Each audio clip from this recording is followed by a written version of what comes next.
محمد وعلى آله الطيبين الطاهرين وعلى صحابته الغر الميامين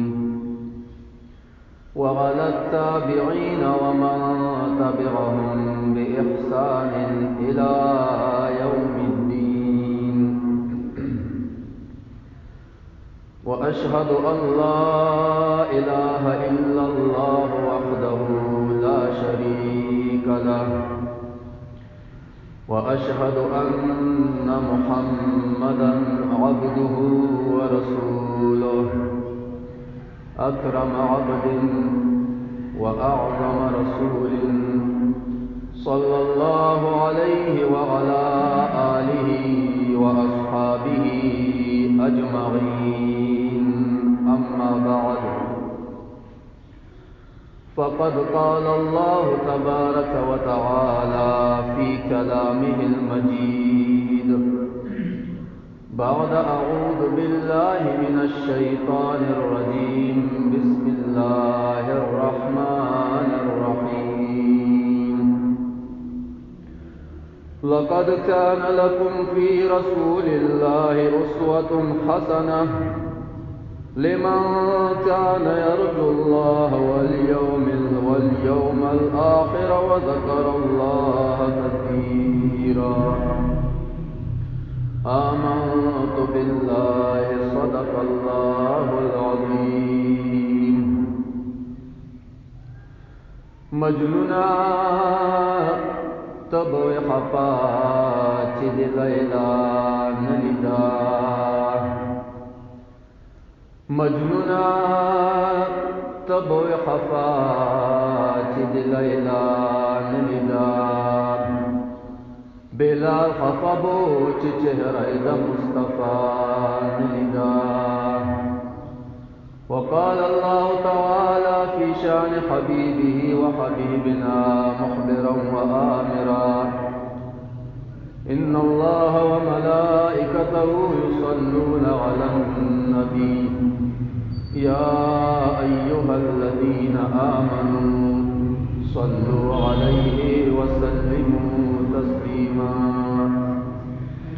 اللهم صل على محمد وعلى آل محمد كما صليت على إبراهيم وعلى آل إبراهيم إنك حميد مجيد. اللهم بارك على محمد وعلى آل محمد كما باركت على إبراهيم وعلى آل إبراهيم إنك حميد مجيد. مولاي صل وسلم دائما أبدا على حبيبك خير الخلق كلهم. هو الحبيب الذي ترجى شفاعته لكل هول من الأهوال مقتحم. الصلاة والسلام عليك سيدي يا رسول الله. الصلاة والسلام عليك سيدي يا حبيب الله. الصلاة والسلام عليك سيدي يا رحمة للعالمين وعلى آلك وأصحابك سيدي يا شفيع المذنبين. معزز سامعين، ماستا سوڑانے دا اللہ رب العزت کا مقدس کتاب قرآن مجید فرقان حمید برہان رشید نا سورہ احزاب یوشتم سپارہ آیت نمبر یوشتم تلاوت کر. رب العالمین دے پدے آیت کریمہ مبارک باندے مالا دا حق وینا کولو او پہاغی باندے منگتولو تا دا عمل کولو توفیق را رسل. دا سنتو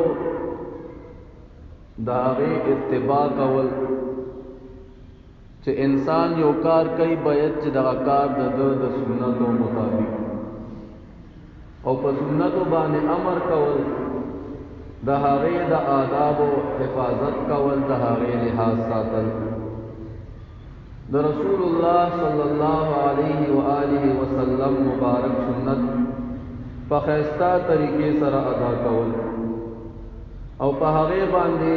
همیشه والے کول. کله چې انسان مؤمن وي نو دا انسان تر مرګ پورې د سنت اتباع کوي او کله هم سنت نه ماتي. کاغه په معاشري کې په عام زندګۍ کې او په عبادت کې وي کپا ناس کې پاسې کې وي او کاغه په عبادت او په منځ کې وي چې انسان منځ کوي د بدامن په کومه طریقه باندې کوي. انسان روزه نیسي په کومه طریقه باندې به نیسي. انسان حج کوي په کومه طریقه به کوي. نو دا شان د ټول عبادتو کې هم اتباع د سنت د مؤمن لپاره لازمي ده. د سنت اتباع ډیر ضروری شی دی، ډیر اهم شی دی. الله رب العزت په عمل کړی ده. رسول الله صلی الله علیه و آله وسلم مبارک په حکم کړی ده څوک چې په سنت باندې عمل کوي د سنت اتباع کوي نو رب العالمین ورله ډېرې فائدې ورکوي. ځکه د سنتو په اتباع کې ډېرې فائدې پرتې دي. او څوک چې د سنتو مخالفت کوي نو په هغې کې د هغه لپاره بیا ډېر ضرر او نقصان پروت دی. ومن يعص الله ورسوله فقد ضل ضلالا مبينا. څوک چې الله او د هغه د رسول نافرماني کوي د سنت د طریقې نافرماني کوي د هغې نه مخ اړوي نو دا ګمراه دی، جهنمي دی، د جهنم خشاک دي. او کم انسان دا چې د رسول الله مبارک د سنتو اتباع کوي رب العالمین د زندگی خیسته کی، زندگی ورله فراحه کی او په د باندې خپل بشمیره انعامات چې کوم دی هغه پر نازل کی تر دې چې دغه انسان رب العالمین جنت ته داخل شي. الله رب العزت په سورہ حشر آیات نمبر 7 کې فرمایي وما آتاكم الرسول فخذوه وما نهاكم عنه فانتهوا. او هغه څه چې رسول الله مبارک تاسو ته درکړي دغه واخلئ او د څه نه چې تاسو منع کوي د هغې نه منع شئ. رسول الله مبارک چې امت ته څه شی ورکړی دی که هغه قولاً دی او که هغه فعلاً دی. که هغه رسول الله مبارک په وینا سره بیان کړی دی او که هغه د رسول الله مبارک د بدن نه صادر شوی دی نو هغه کار وکړئ او د څه نه چې تاسو منع کوي نو د هغې نه منع شئ، هغې ته مه نږدې کېږئ. واتقوا الله ان الله شدید العقاب. د الله رب العزت نه ویریږئ، بېشکه الله رب العزت ته سخت عذاب ورکولو والا. په سخت عذاب کې مو به گرفتار کی که چېرې تاسو د رسول الله صلی الله علیه وسلم مبارک خبره ونه منله او د هغه د سنتو اتباع مو ونه کړه. بل ځای رب العالمین فرمایي وما ينطق عن الهوى ان هو الا وحی یوحى. رسول الله مبارک چې دا تاسو ته څه بیانوي قرآن مجید دا د خپل خواهش نه بیانوي بلکې دا خو رسول الله مبارک ته وحی کیږي او وحی تاسو ته بیانوي. نو د رسول الله مبارک اتباع کوي د هغه په قدمونو پسې روان شئ نو رب العالمین به تاسو منزل مقصود ته ورسوي. بل ځای رب العالمین فرمایي قل ان کنتم تحبون الله فاتبعوني. بعض خلق دعوه کړي و رب العالمین ورته وفرمایي چې ای زما محبوبه صلی الله علیه وسلم مبارکه ووایه دې خلقو ته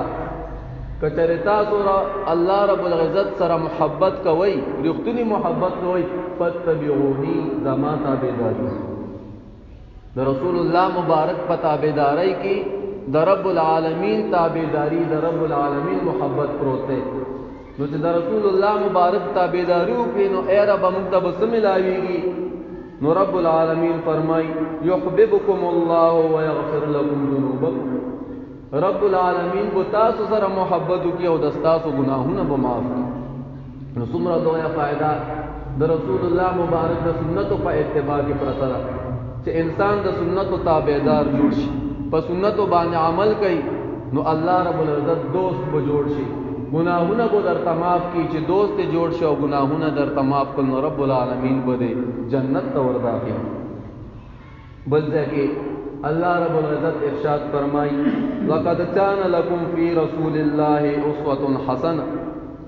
یقیناً ستاسو دا پارا دا عقائد و جہان مبارک فضاد با برکات کی بہترین نمونہ دا بہترین اقتداء پاک ستاسو دا پارا پرتا دا ستاسو دا رسول اللہ مبارک دا قدمونو آغے پس روان شئی دا رسول اللہ مبارک قول او فعل آغا خپل کئی نو تاسو بچکم دے مقامی خپل منزل مقصود تا بتاسو ارسی دی چا دے پارا لمن کان یرجو اللہ والیوم الآخر پدے کی اقتداء بہترین نمونہ دا ہاگا چا دا پرتا دا سوک چپا اللہ پا ورد آخرہ بانی ایمان لری او اللہ رب العزت دیر دیر یادئی وذکر اللہ کثیرا دا اللہ رب العزت ذکر دیر دیر کئی دا دغ خلق دا پارا دا رسول اللہ مبارک فضاد کی بہترین نمونہ پرتا دا نو دا دے آیاتونو مقصد و غرض پدے کی آیاتون دیر کی خدا یوسو دا پارا دا دے چی انسان دا سنت و دا اتباع دا غی لازم والے معلوم شد دا سنت و اتباع سمر لازم دا مومن بندہ دا پارا نو کم انسانان دا چی دا سنت و اتباع کئی اللہ فرمائے چی دا انسانان دا دا جنت والا دی و چی سوک دا سنت و اتباع نکئی نو گمراہ دی دا جہنم والا دی رب العالمین دی منگا ٹول دا سنت و متبعین جوڑ دی امام بخاری امام مسلم رحمت اللہ تعالی علیہما حدیث راوڑے ابو ہریرہ رضی اللہ تعالی عنہ مبارک وائی کہ آقا دو جہان مبارک ارشاد کو فرمایا دعونی ما ترکتکم پریدی ما لرا ترسوچ ما تاسو پریخی دا دے دا مطلب ندے چکین رسول اللہ مبارک فرمائے چھ مال نزدے مرازے نا دا دے دا مطلب دے کمی خبر چیزر دا بیانا ولنا پریدم هغه بیان نکم نو پاغه کې تاسو چیر چار سره پختنه مکو هغه کې تاسو بے ځای پختنه مکو کوم خبره چې نه بیانو ولی رسول الله مبارک فرمای چې تاسو نه مخکی قومونه چې الله رب العزت هلاک کړي نو دغه وجه دا و چې هغه خپل انبیاء سره په دې خبرو کې چیر چار کول یو خبره به دغه نبی او فرمایلا دی په پاغه کې چیر چار کول په چر دا کار دا سو شدا بسنده کدا کار دا تو شو بے بسکو نو دا حدیث مبارک رسول اللہ مبارک پاک وقت بیان کر چکل رسول اللہ مبارک فرمائے چھ پتا سبان حج فرض شو نیو صحابی مبارک پاسی دو ویدی اللہ رسول صلی اللہ علیہ وسلم وی ہر کالبی کو وی رسول اللہ مبارک دا سی دا غصیب انداز کے ورطا فرمائے چھ ہر کالوی قما بتا ستوئیلے ویتنا چھ ہر کالنا بیزای پختنا ولی کے چې یو خبره نه چپ پاتې شما دا اوله بیانې پاږي کې چیر چار ولې کې کوس مې د توې چاو هر کالي کوونو به نشي کوله نو ولې چې کوم دې بيدای پختنه کې او په کوم کار چې تاسو ته امر کوم چې دا کار وکړي نو هغه باندې را تک کوي د خپل وس مطابق او چې د یو کار نه منع کوم نو هغه نه منع شي هغه ته بیان دې مرাজি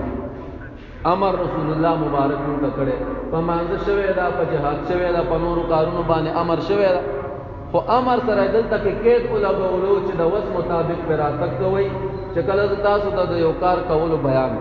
چې دا کارو کوي نو د وس مطابق باغې باندې راتک کوي ولې د یو شینه منکیدل هغه آسان دي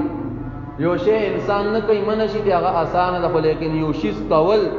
هغه تزان رسول نو دا د وس مطابق وي کله وته انسان ورورسي او کله وته اونرسي نو امر رسول الله مبارک مون کړه په مانځ باندې امر شوه وقوموا لله قانتين رب العالمین ته په عاجزۍ سره ودرېږي کنه په مانځ کې نو مونږ په ولاړه ده نو چې په ولاړه نشي کولای وستې نشته بیماری نو پناستیو کا پناستی نشي کولای وستې نشته نو پم لاستیو کا په اشاره باندې وکا جهاد کول په جهاد باندې امر ده نو چې ته جهاد نه نشتلې په ډګر کې نشي جنگي دلې د دلته نه مجبوره د کور نه اجازه نه ملاويږي نو بیا بسکه نو بیا دغه مجاهدینو د پاره چانداو کا هغه سره مرستاو کا چاندا نشي کولای د حکومت نه یریږي نو دا دعا ورته وکړه چې مونږ کې او دعا د ځان د پاره غواړي نو د مجاهدین ورونو د پاره هم دعا وغواړه چې رب العالمین کامیاب کی نو په دې حدیث مبارک کې مونږ رسول الله مبارک دا تعلیم راکړي چې دا کوم شي نه ممنه کم دا غینه منه شي او چې په یو شي درته امر کوم نو پاغه باندې راتک کوي د خپل وس مطابق یعنی زما د سنت اتباع کوي زما قول او فعل هغه په خپل ژوندۍ کې راولي ابو نجیح عرباد ابن ساریہ رضی اللہ عنہ مبارک وائی چې رسول الله صلی الله علیه وسلم مبارک مونږ ته یو پیرا یو ډیر مؤثر وعظ فرمایل چې دې سره زمونږ د صحابه کرامو زړونه او یریدل او سترګې او بېدې یعنی او ډار شو یره ډیر زیات راغه او اجړي نو صحابه کرام عرض وکړ یا رسول الله صلی الله علیه وسلم دا ځکاري چې کینه دا تاسو اخرنه وعظ دی او مونږ ته وصیت کو فرمایا چې ستانه پس مونږ پاغه وصیت باندې ودرېږو او هغه راټینګو صحابه کرام د آقا دو جهان مبارک ډیر عقلمن خلق رب العالمین ول ډیر پوهه ورکړي وا د رسول الله مبارک په اشارات باندې بکویدل نو رسول الله مبارک مونږ ته داسې اشارات راکل چې زه د دنیا نه پناه کیدو والے د دنیا نه تلو والے من خلق او یریدل او چړیدل نو صحابه کرام عرض کو یا رسول الله مونږ ته وصیت وکا نو دې الله رسول مبارک وتو فرمایل اوصيكم بتقوى الله زتا ستا دی الله جل جلاله په یری باندې وصیت کو د رب العالمین نه او یریږي دا تقوا یو داس شه د دې ته جوامع الکلم ویل کی دا تمام دین پر تقوا کې را بن شوی کله چې انسان تقوادار جوړ شي پرهیزګار جوړ شي دا به خود کې به کوم دې پورا او کامل دین راځي او چې کله دې تقوادار ني نو د کی چې کوم دې به پورا دین نشی راتله کله به یو خامنده وي او کله به بل خامنده وي او په دې باندې درته وصیت کوم چې تاسو د خپل امیر چې تاسو باندې یو امیر مقرر شي اگر چې هغه یو حبشي غلام ولی نه غلام یو بیا حبشي هغه به د خلکو په نظر کې ډیر ورکوټي وي اوس بکوي وی چې تاسو باندې یو حبشي غلام هم امیر مقرر شي وی تاسو به دا خبره اوري او د هغه خبره باندې به عمل کوي بیا رسول الله مبارک فرمایل چې پتا سو کې زمانہ پس رستو سوک ژوندې پاتې شي زمانہ پس سوک ژوندې پاتې شي پتا سو کې نو دې په ډېر اختلافات سره مخامخ شي فتنې به ولا مخل راشي په فتنو کې براگیر شي اختلافاتو کې براگیر شي نو چې اختلافاتو کې راگیر شي یا رسول الله دې بس کوي نو رسول الله مبارک فرمای فعليكم بالسنتي وسنه الخلفاء الراشدين المهديين لازم دی پتا سو باندې چې زما طریقې ونی سے او د خلفای راشدینو حضرت ابوبکر حضرت عثمان حضرت علی رضی اللہ تعالی عنہ حضرت عمر فاروق رضی اللہ تعالی عنہم اجمعین د دې طریقې راټینګي کوي او د دې طریقې ټینګي ونی سي څنګه ټینګي ونی سي یا رسول الله مبارک فرمای غضوا علیها بالنواجذ دا سې کلکی ونی سي لکه چې انسان د جامې په غاښونو پاغه باندې چکولل د جامې په غاښونو باندې په چپ ولګوي رسول الله مبارک د جامې غاښونه ولې یاد کوم مخکې غاښونه یاد کړی وي خو مخکې غاښ کې خو چې لمن واچي او ګرای کا کې بس غاښ درنوځي د جامې غاښونه رسول الله مبارک ځکه یاد کړ چې د جامې دا غاښ چې کومې دا ډېر کلک وي او سخت وي په دې کې چې کله انسان یو شی ونیسي او هغه شی څنګه سوکراکاږي نو یا به غاښ مته یا به هغه شی متېږي خو هغه شی د خولې نه وځي نه نو رسول الله مبارک فرمایي چې د جامې په غاښونو باندې دغه طریقې لګي ونیسي او چرته تاسو په دین کې نیوي کارونه پسې نشئ په دین کې نیوي کارونه راونه باسي بدعات راونه باسي ځکه هر بدعت چې کم ده دا گمراهي نو د رسول الله مبارک د خلفای راشدینو اتباع د غي سنت راټینګول دا په مؤمنانو بندگانو باندې لازم دي ځکه د رسول الله مبارک وینا ده چې د دې سنت هغه ټینګ راونیسي او دلته رسول الله مبارک فرمایي چې هر یو بدعت دا گمراهی ده هر بدعت گمراهی ده اول ته رسول الله مبارک دې حدیث کو فرمایي چې د خلفای راشدینو طریقې راټینګي کې نو دا حدیث خدای یو بل خلاف پدې کې خبره راغی اوس بسکه یو اړخته وای د خلفای راشدینو طریقې راټینګي کوي بل اړخته یې چې په دین کې نوې طریقه راوستل دا بدعت ضلالت ته گمراهی ده نو د خلفای راشدینو په وخت کې عمر رضی اللہ تعالی عنہ په دور خلافت کې په تمام امت کې 40 رکعات تراوی دا سنت وګرځید تمام امت په دې باندې اجماع وکړه چې دا سنت دي دا عمر رضی اللہ عنہ یو بدعت کړی دی او خلفای راشدین نه دي او رسول الله مبارک فرمایي که زمانہ پس نبی وي نو هغه عمر رضی اللہ عنہ او 40 رکعات تراوی په تمام امت کې سنت ګرځي دا ولی حالت کې هغه چې کوم د خلفای راشدینو نه دی په دین باندې زمونږ نه زیات پوهیږي د الله په دین باندې زمونږ نه ډیر خفه کیږي دیتا بدعت نشي ویلې دیتا سنت ویلې شي د عثمان رضی الله تعالی عنہ په دور خلافت کې په تمام امت کې د جمعې په ورځ دوا اذان سنت ګرځيږي ځکه دا یو نوې کار دی یو اذان بکیدو د عثمان رضی الله عنه په دور خلافت کې دوا اذان شروع شو د جمعې په ورځ باندې ما یو اهل حدیث سره خبرې کولې زمونږ رشتہ دار هغه یو په حرمین شریفینو کې دوکی نو وابین چې وته مونږ یو کنه د یو اذان کوي نو ما سره خبرې شروع کی چې د جمعې په ورځ دوا اذان چې کوم دی مونږ وته په نظر ګورو د صحابي طریقه دا وی لیکن د دین مخ کې چې کوم دی د رسول الله مبارک طریقه پرته دا وی لہذا مونږ د صحابي په طریقې عمل نشو کوله مې هغه څنګه وی د رسول الله مبارک په دور کې یو اذان کیدو او د په دور کې به دوا اذانونه شروع شول نو د رسول الله مبارک د دور طریقه پرته د مونږ په دې باندې څه کوو مې ته د خلیفہ راشد عثمان رضی الله عنه په دین باندې زیات کویږي وینا جی په زیات خو نه کویږم مې چې زیات نه کویږي رسول الله مبارک فرمایي د دې طریقه راټینګه کا او ته نه مخړې چې د طریقه نه راټینګو مدا بدعت ده والله زما په وړاندې دا سویلې د شل رکعات تراوته دا بدعت عمری ده شل رکعات تراوی به دا بدعت عمری ده نو عمر رضی الله عنه بدعتي کړه گمراهی کړه دیتا بدعت نشي ویلې بدعت هغه کار ته ویلې شي چې هغه باندې سنت رفشي سنت به اوچت کړي شي او داسې عمل انسانو کی چې هغه باندې د سنت طریقه غفري خودل شي لکه د ماسپخین 3 رکعات سنت دا د سنت طریقه ده چې ته به 3 رکعات کې د فرض مانځنه مخ کې یو انسان راولګید او د 4 رکعات او 4 رکعات سنت موقته مسکوم دا بدعت ده دا کوم کار چې کو دا کار د گمراهۍ یو کو پدې کې د لپاره هیڅ ثواب نشته یو انسان چې کوم دی اوس احرام تړلې دی او روان دی کعبه شریفه لته تاسو کې الکه حج دې عمره لا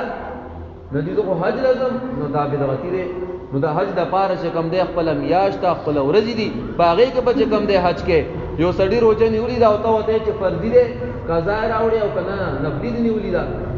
ندی ما خو فرض نیولې دا قضا راوړي که نجی ما خو د رمضان میاشت او زه په قضا نه راوړم بس دا د رمضان میاشت او دیني سم نو دا انسان بدعتي دی د په دین کې نوې کار راخو او په دې سره د رسول الله مبارک د سنت طریقه چې کوم دا غلره ز سنت طریقه دا چې ته د رمضان په میاشت کې روزه نیسې دا رسول الله مبارک د حج طریقه دا چې د حج په میاشتو کې حج کې پړومبورزو کې به حج کې داغه د پاره ورځ دي پاغه کې به حج کې نو دیتا بدعت نشي ویلې ذکر رسول الله مبارک فرمای من سن سنتا حسنه کان له اجرها واجر من عمل بها وچا چې په دین کې یو کار رایش کوي یو طریقې راوېستا دته د دې اجر هم ملاويږي او څوک چې کوي داغه اجر وته هم ملاوي نو یو رسول الله مبارک فرمای چې په دین کې نوې کار راوېستل بدعت ده او بل راځوي چې چا کار راوېست داغه اجر وته ملاويږي دای چې تا وراتاو شي په مونږ راشي جی میلاد کول بدعت ته او صحابه نه کړي پیغمبر نه کړي تابعین نه کړي وابین دستر بندې نه کوي کنه کوي دیو بندې نو پنځپیرې نه کوي کنه کوي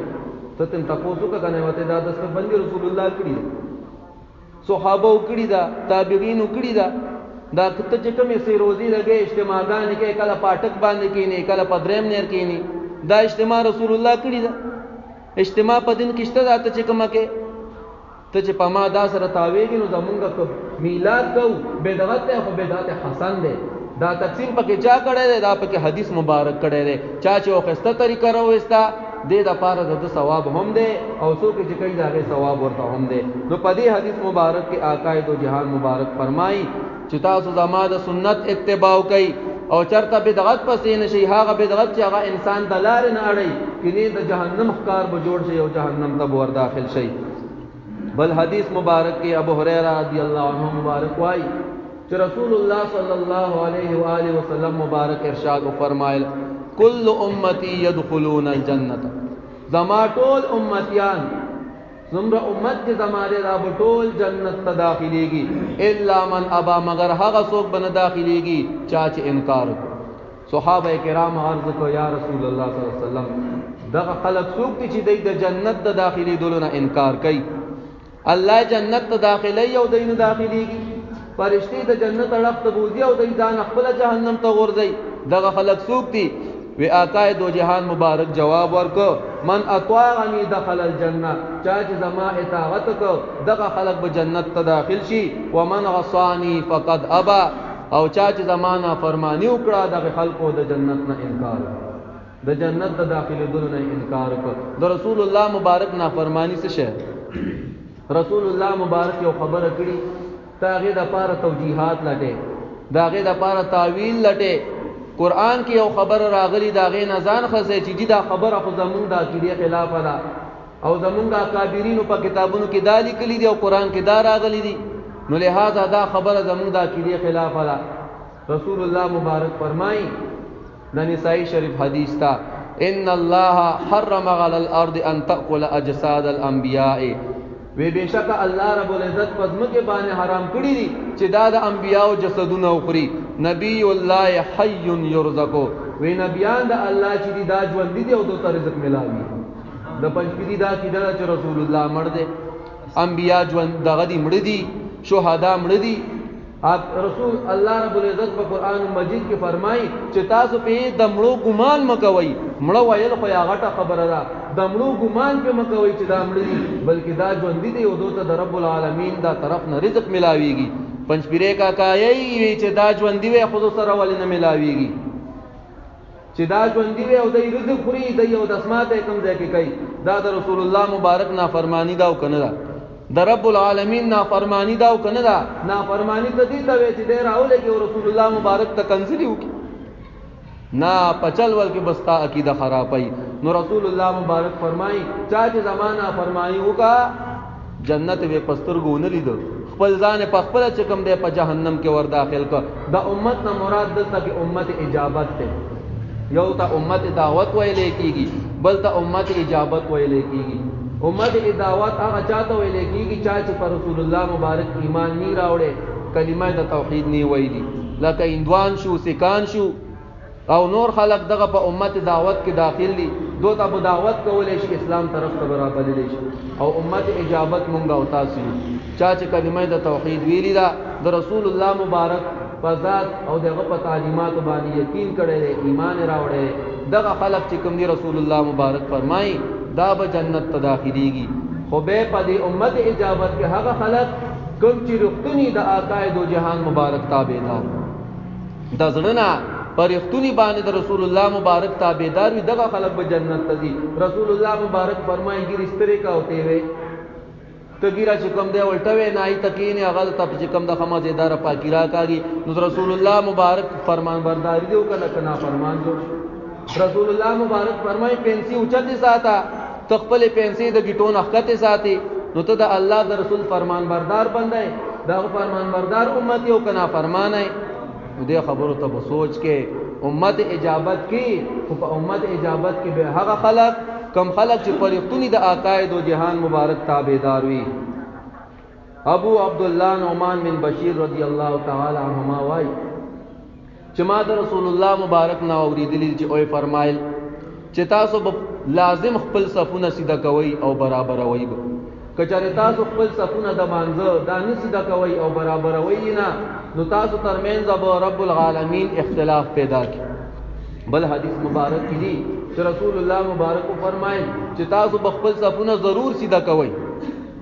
کینی رب العالمین تاسو په منځ کې اختلاف پیدا کی دی په وخت یو فرمایل چې رسول الله مبارک یو کرته د کور راووت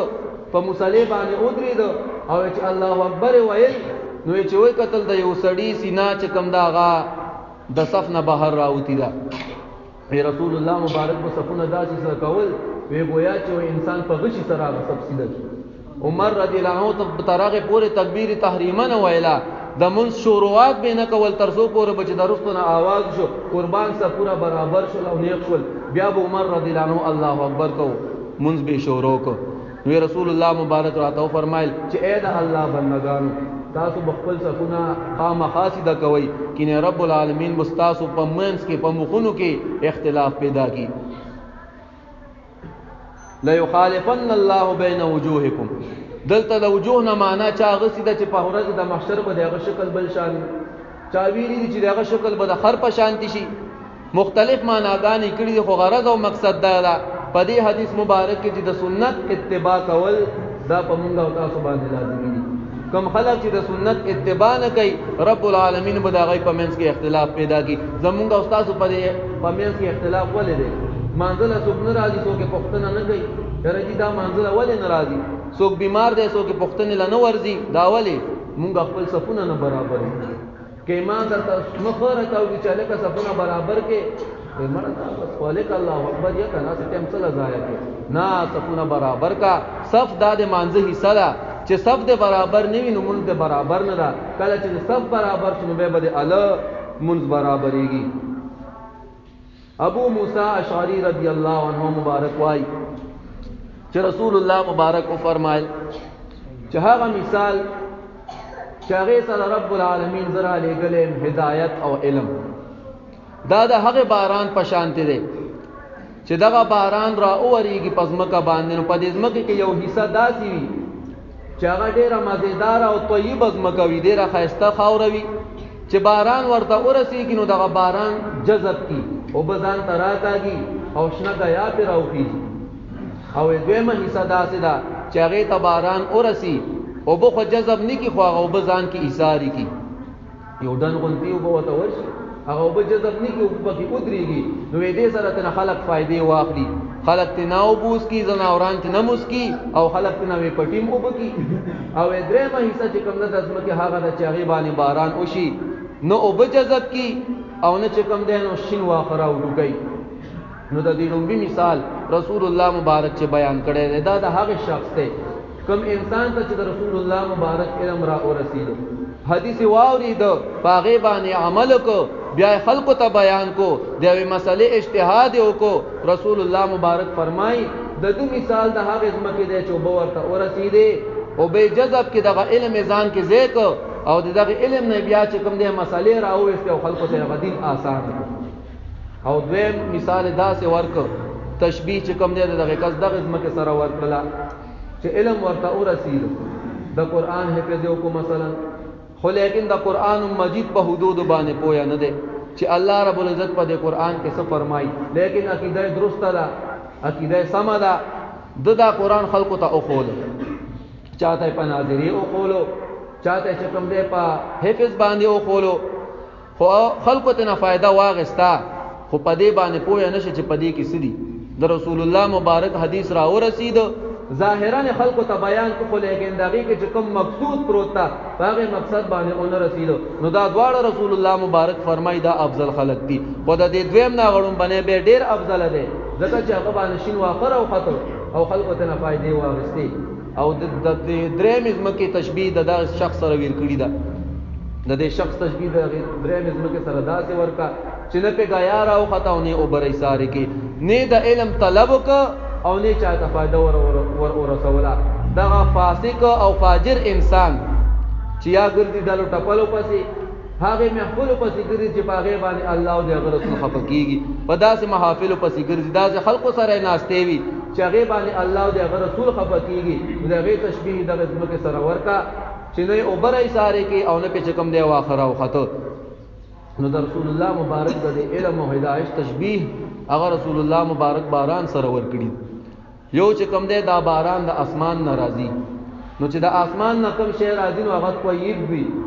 هغه پاک وي. رسول الله مبارک چې کوم دا کوم علم ورته راغلی دا د اسمان نه راغلی دی په دې کې هیڅ شک نشته په وحي ورته دغه علم راغلی دغه پاک علم د چاته چې ورسید دغه باران نو هغه به خپل فائدہ اخلي. اوس دا باران په ډیران باندې وشي نو ډیران ور سره بدګوره پری نو چې بدګوره پری دي نو دا قصور دا باران خو نه دی دا نقصان په دې ډیران کې پروت تا په باران کې نقصان نشتا د الله په کتاب کې نقصان نشتا د الله د کتاب عقیده غلطه نه ده عقیده چې د خلکو غلطي کوي دا په دې خلکو پردي د عقیده په خپل غلطي دي دایته چې قرآن مجید آیات راورسي دی دا غلطه معنا الله فرمای چې تاسو د سنت تابعداري وکړئ او د سنت متبعين جوړ شئ. ابو سعید عبد الله بن مغفل رضی الله تعالی عنہ وای چې رسول الله صلی الله علیه و آله وسلم مبارک د شهادت په ګوتی یا په غټ ګوتی باندې د شلګي وشتل نه منع کړی شلګي پیژنې پټه شلګي وته سوکي دا چې کوم دا کوتانه یا بل څه شهرواله او داسې ولي یا په داسې باندې ولي دې ته شلګي ویلې کیږي وی رسول الله مبارک د دینه منع کړی دا ولې په دې کې نقصان دی نقصان پکې دا چې دې باندې تنخکار کولې شي او نه په کوم دې دشمن وجلې شي او نقصان پکې دا چې دې سره د یو انسان سترګه هم لندې شي پستر کی بیولی نو سترګه بوته ویډنده کې رسول الله مبارک فرمای یا بو له غاخ له نقصان ورسه غاخ بو له وباسي نو ودا کار مکوا او بل روایت کې دي چې د صحابي مبارک یو رشتہ دار د ترور زویو هغه بل شلګي دا به کوله په دې ګوتې باندې یو شی ور وشته نو دې مبارک منع کچ ګور رسول الله مبارک د دینه منع فرمایلی دا کار مکوا ویغه بیا کولو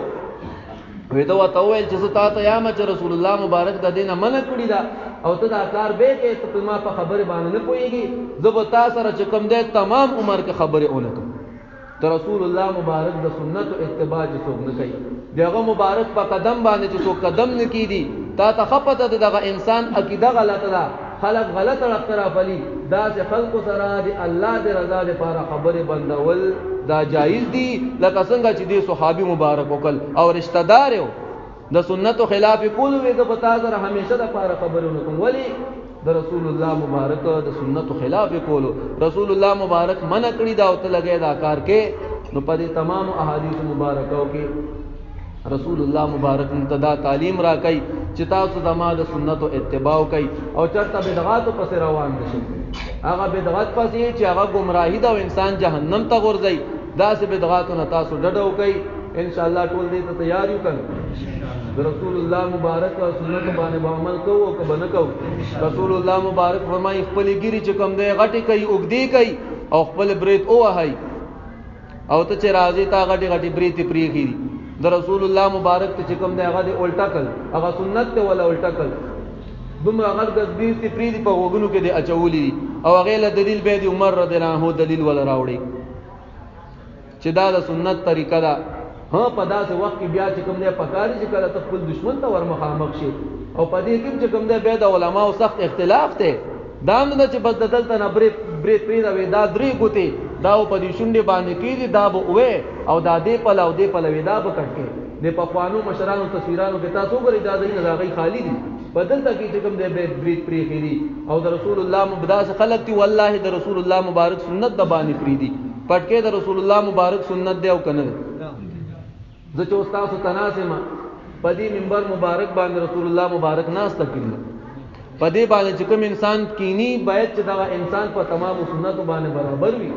دغه پټکې والے د شریعت ته برابر وي شرطه او چې زراشم او د شړای ټوپۍ مې د پترسي فی